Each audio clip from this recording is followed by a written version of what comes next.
Wow, things just seem to change so fast these days, don't they? It's almost impossible to really keep up with everything important happening. Yeah, it feels like a constant flood of information, Yeah. technology, global stuff. It's a lot. Exactly. And we know you're busy, so, that's why we do this. Welcome to our deep dive. We take the sources you give us and try to, well, pull out the really key stuff. Basically, yeah. We filter it down for you. So today, we're looking at an interview with Klaus Schwab, the founder of the World Economic Forum. Right, and also some commentary about him stepping down and who might be next. We've got 2 YouTube sources to work with here. So the mission, if you like, is to get a handle on Schwab's view of the future, tech, society, all that, and then look at these other perspectives on the WF's influence and, well, what comes next for them. Okay, sounds good.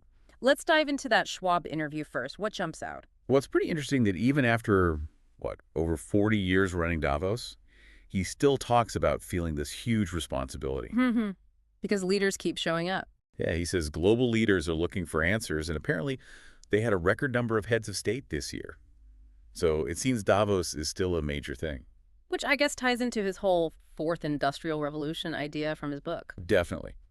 He's quite optimistic on one hand, better health, longer lives, easier communication, maybe even more safety, potential for a better life, basically. But there's always a but, isn't there? Always. He immediately follows up with the big question: how do we actually manage the dangers that come with all this tech?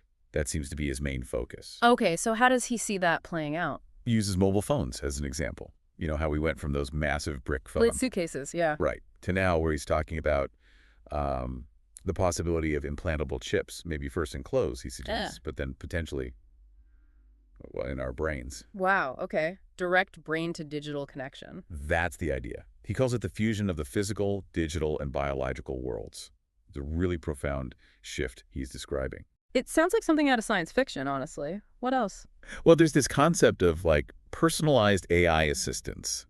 He compares it to having butlers, like in Downton Abbey, but, super smart. Not just fetching things, but actual intellectual partners. Exactly. Assistants that can learn, think alongside you.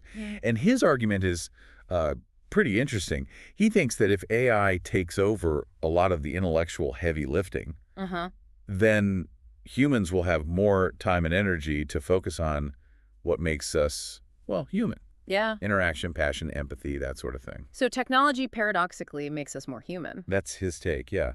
It's an optimistic view, for sure, refocusing us on our core humanity. You can really see his engineering background coming through, can't you? Yeah. This focus on how tech changes systems. Absolutely. He's fascinated by how technology doesn't just give us new products, but it completely reshapes industries, jobs, even education. Like his Uber example. It's not just a new taxi company. Right. It's a whole different model for how transportation works. Systemic change. And it also talks about how connected we all are now. Oh, yeah. The Facebook Nation idea. More people than most countries. He sees the good side of that, like new communities forming online, relationships. People getting married even, he mentions. Right. But then there's the flip side. The dark side, as he puts it. Yeah. The potential for police control, surveillance.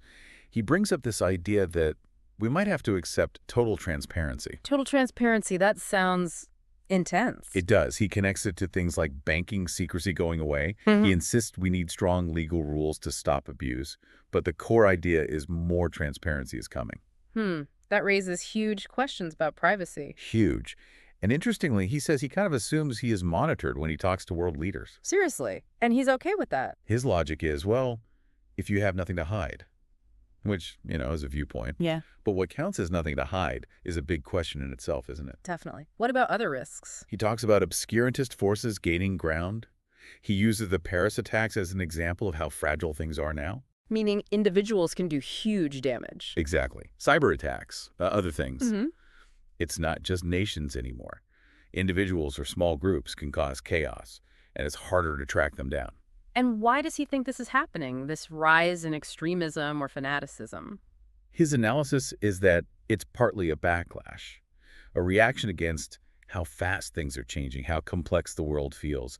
People searching for simpler answers, maybe. Leads to fundamentalism, polarization. That's his connection, a kind of pushback against modernization and this interconnected complexity. But despite all these worries, he still believes in liberal democracy. Oh, absolutely. He's very clear on that. Yeah. Personal freedom, human rights, secular government. Yeah. He sees those as the values that won against, Nazism, communism. And he thinks they'll win against extremism, too. He seems confident, yeah. He frames it as the stronger, more enduring system. Does he touch on things like faith or purpose beyond just the tech? He does.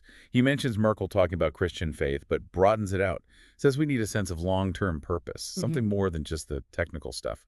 And personally? He talks about believing in a sort of meaning to life, the amazing human ability for ideas, creativity, belief itself. So it's not just about the machines for him. Interesting. He also talks quite a bit about Switzerland, doesn't he? Yeah, he's clearly very connected to it. Points out how it always ranks high in competitiveness. Why is that, according to him? Stability.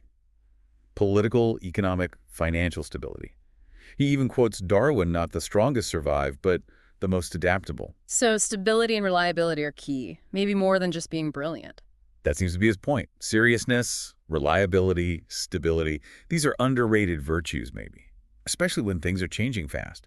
Foundational strength matters. And for the WEF itself, what makes it work, in his view? Trust. He really emphasizes trust. Yeah. Built up by getting governments, businesses, and civil, NGOs and stuff to actually work together. That cooperation is the core. Okay, so what about him leaving? Succession. He addresses it. Sounds quite philosophical about it, actually. Says the main thing is finding the right person at the right time. Is he okay if someone does it better? He says he'd be happy if they did. He mentions Christine Lagarde's name comes up a lot. She's respected. But he stresses the WEF is an institution now. It's bigger than just him. It's not about finding another Klaus Schwab, necessarily. He also had that point about femininity, didn't he? Yes, that was interesting. He was careful to say it's not just about having women in charge, but about incorporating qualities like empathy, sensitivity. To balance out the tech side? Kinda, yeah. To make society more human, more balanced. He mentioned the WEF worked on gender parity early on, so it seems like a long-standing thought for him.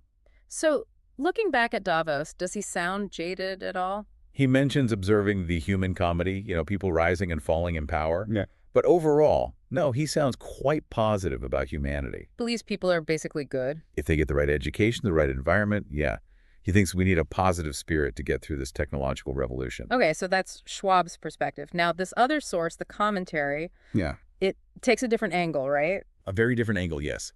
This is from the Grace for Purpose YouTube channel. They frame Schwab stepping down after 55 years as, well, a really significant moment. And they immediately jump to who might take over. And they connect WEF ideas to specific concerns. Right. They bring up those WEF predictions for 2030.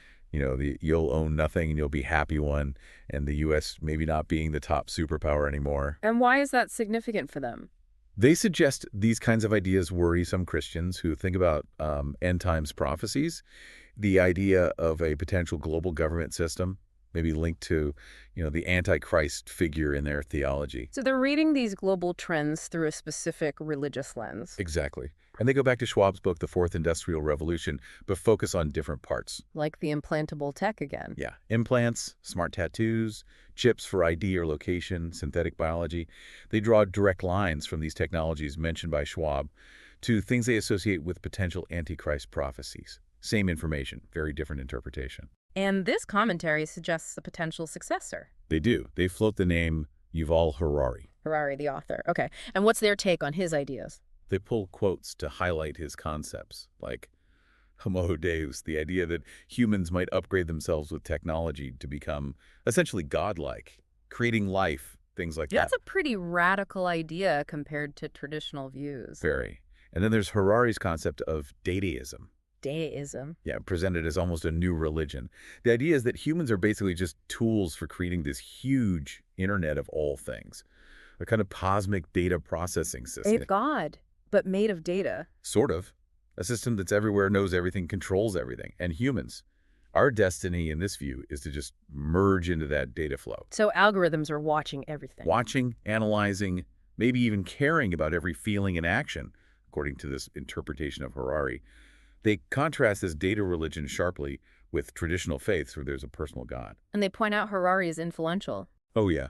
Millions of books sold, praise from people like Bill Gates, Obama. They emphasize that his ideas are out there and reaching a lot of people.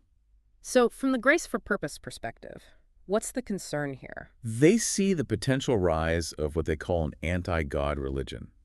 If someone with Harari's views were to lead an organization like the WEF, And their message to Christians. be aware, be engaged. They use those biblical phrases. Yeah. Be in the world, but not of the world. Be salt and light. Basically, don't withdraw, but stay true to your faith while understanding what's happening. But they also offer reassurance. Yes, definitely. A big part of their message is reminding believers that ultimately, God is sovereign, God is in control, regardless of world events or political changes. They use historical examples. Yeah, pointing to how God worked through different empires in the Bible, how the church has endured.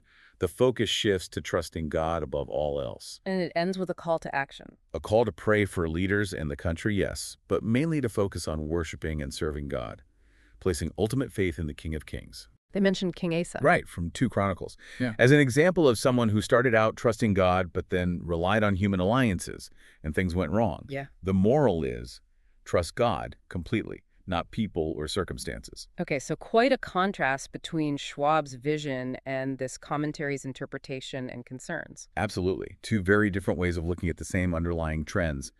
Technological change, global shifts, the future of power. So, wrapping up this deep dive, we've looked at Klaus Schwab's view, quite optimistic about tech's potential, but very aware of the need to manage the risks.